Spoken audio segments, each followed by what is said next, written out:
see what happens here. We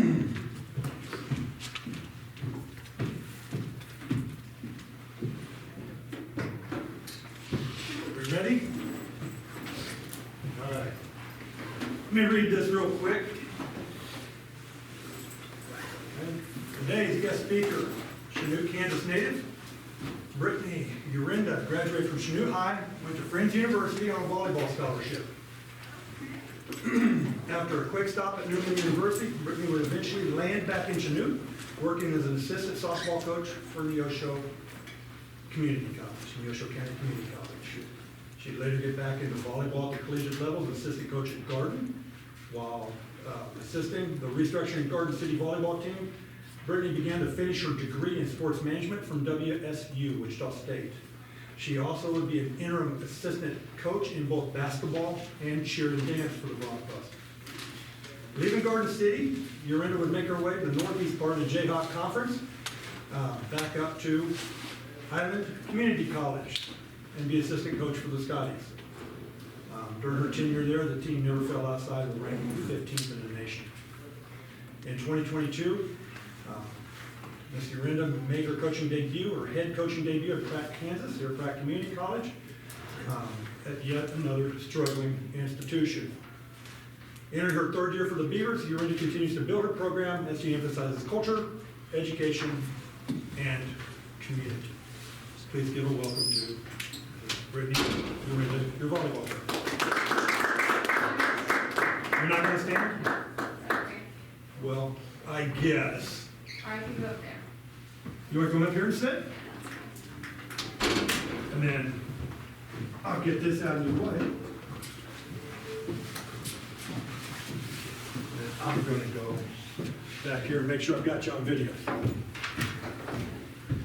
Good morning. As Mr. Jackson said, obviously I'm the head volleyball coach here at Pratt. I started coaching when I was 18. I was a freshman in college at Friends. I started coaching a club team full of 12-year-old girls. And then I started coaching college at age 21.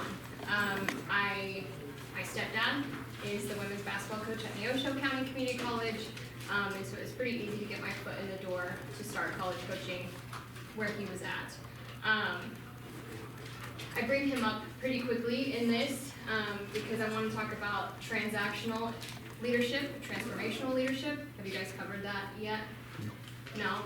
So if you are a transactional leader, you're going to focus on the rewards that you get after a punishment that is used to try to motivate your team, right? If you want to be a transformational leader, you're going to focus more on how to allow your team to accomplish things in a positive change, right? Positive feedback. Anything that you guys have set like a team goal for, that's going to kind of be what your main focus is, right? My freshman year of high school is when my stepdad, I call him my dad a lot, so just bear with me. He started coaching at Brown Mackey Community College up in Salina, so that's where we took off. He was the assistant women's coach and the assistant men's coach for basketball up there, and at that time he was very transactional. The way he would talk to his players, the way he would degrade them, the names that he would call them just to try to make them work hard, my mom and I would sit in the stands and we're like, holy shit, like, this is not even the person that we know. But that was how he had been coached at West Virginia. So fast forward now to about, I'd say 4 or 5 years ago, he got his master's degree in leadership, and that taught him about being a transactional leader and a transformational leader. And so he figured out that he needed to change some things too. He no longer cusses at his team. He doesn't degrade them. He very much tries to build them up. And so seeing that change in him reflected that on me too, right? I don't want to be talked to like that. I don't want to be yelled at. I don't want to be screamed at for something that could be voiced in a much easier way to accept. And so that's something that I hold very dear to me. In terms of coaching philosophy, when Mr. Jackson came to me and asked if I would speak on it, I'm like, I don't think that I could wrap my coaching philosophy into just a couple of sentences. I've got points that go into my coaching philosophy, but it always has a reason as to something that I've been through or something that I've witnessed or something like that. to ensure of why those things are important to me. So I feel like the first one I would say is just to play. I want my girls to play for something bigger than themselves. I myself am very faith-based, but not everybody is, and that's okay, right? A lot of times, most of you guys in here are athletes, and so sometimes you identify yourself with that sport to the point of, if something goes bad in the sport, my whole day is ruined. And so that's something, especially with females, something very hard to get over. So trying to figure out, why are you playing? What's your why? Are you playing for your mom? Are you playing for your grandma? Are you giving, glory to God? Are you giving glory to your God? Whatever that may be, just focus on something that's higher than yourself. Because again, it just takes that weight off of you. You have something to give glory to instead of taking it yourself. Speaking on that too, I again am very faith-based, but we're at a public community college, so voicing your faith and making that a priority is something that you have to tread very lightly on. Anything that I do, I want people to see from my actions that I am a God-fearing woman, that everything that I have is because He's provided it for me. Now I can't go out there and just boast it everywhere because that's frowned upon. I do offer Bible study to my kids. It's very much optional. I say, good morning, I'm going to be in this room at 7:30 in the morning. If you feel like you want to be there, come and join me. If not, don't feel obligated. Again, being at a public institution, I don't ever verbalize that to them. I put it in a message. That way it's never, oh, Britt forced me to go. Absolutely not. I make sure that they understand that it's not a forced thing, but it's something that I feel very close to. I also like to build a relationship with my team that goes further than volleyball. And so I feel like when you connect on a different level, whether it's in your faith, whether it's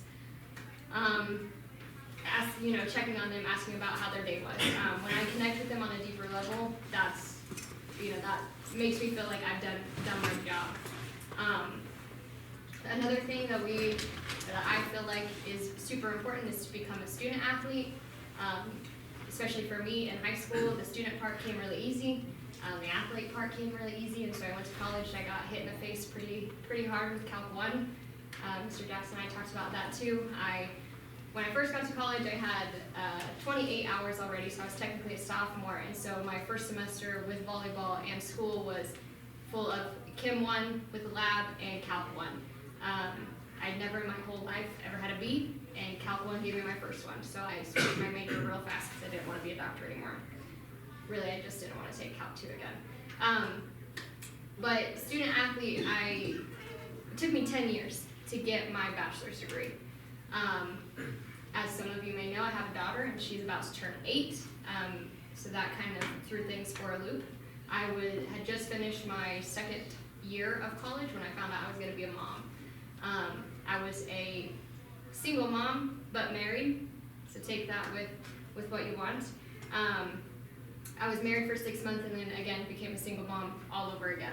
So going to school, working full time, and trying to figure out how to be a first time mom was something that just wasn't in the cards for me.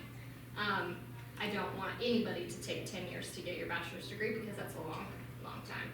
So grades in my program are super important. I do grade checks every Monday. Some of you guys probably have heard from my girls that it's hard to play for me because of the rules that we have. But I think it's important. We have professional league baseball, we have professional basketball, we've got football. Volleyball just started to be a professional sport in the United States 2 years ago. But everybody that if you ever watch professional volleyball on TV, all those people still have jobs because they don't make enough money to just solely live on that. So that's why we take that as a very important thing. Try to get your degree, whether it's a 2-year degree, whether you want to move on to a 4-year degree, whatever that looks like for you guys or for my team, that's something that I take very, very seriously. I also try to allow my girls to voice their opinions, but in a positive way. We're going to get to questions later on because Mr. Jackson said that you guys had researched a little bit. I felt very silenced for a very long time. It was more of like, just do what you're told and that is what it is. And so I don't ever want my girls to feel like that. I don't ever want them to feel like they can't voice something to me. I don't ever want them to feel like they can't stand up for themselves. And so that's something that I try to instill in them. You can voice your opinion, but in a positive way. It doesn't have to be confrontational. It doesn't have to be, a big argument or anything like that. We can have a conversation. Coming from high school to college, sometimes it's easy to get on your phone and text somebody the way that you feel, rather than having a conversation or, posting on social media and things like that. So I try to meet with my girls and just allow them to have that open communication about, where they want to see things go and where I want to see things go. I also want my girls to know that I care about them from the initial phone call in terms of recruiting. I, again, have a daughter. I don't treat my girls like they're 7, but I do treat my girls like they're my own. I want them to know that if they have an issue in a class, if they have an issue with friends, if they have an issue with a roommate, I want them to feel comfortable enough to come and tell me and to know that I'm going to be in their corner no matter what. To kind of piggyback off of that, I want to have a very open and honest relationship with my team. Again, I coach females, and so some days we struggle more than others. If I don't know that, I'm going to expect them to give me 100% all the time. And they might not be able to give me 100% on one day, but if they don't tell me, I'm still going to expect that. And then that's whenever that trust gets broken. If you have 75% of what you can give me, I would really like for you to give me all of that 75%. I'm not going to expect 100 because you've already told me that it's not there. I have my own struggles. I have a heart condition now. I went to the doctor last week. My fiance and I are trying to see if we can have another baby, so that's a whole nother issue. But if I don't tell my girls that I'm having a rough day, again, most of you guys have been in the stands, so I'm very energetic. I'm very outgoing. I'm loud. We have fun on the bench. If I'm not that every day, the girls are going to wonder what's wrong with me versus, what's going on in practice or what's going on with the games. So I try to be very open and honest with them about the things that I struggle with as well, just so we have a clear, open and honest communication on my side and on their side.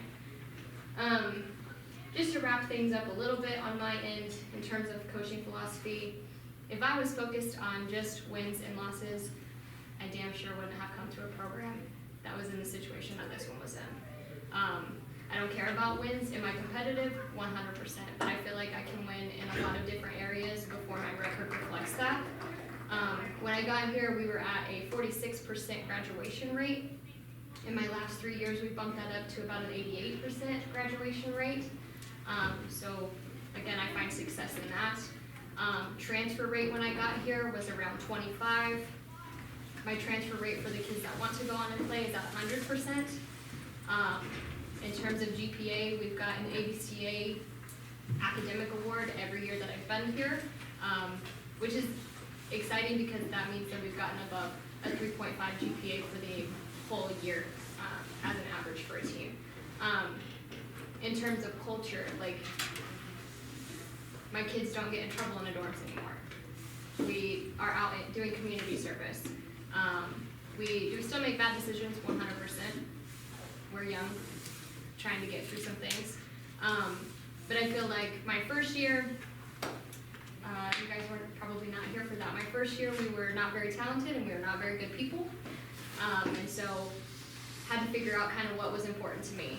I could hear everybody talking on campus about how terrible volleyball was and how we needed to get somebody in here that knew what they were doing. So I was like, okay, I gotta take a chance, right? I gotta get talented kids in here.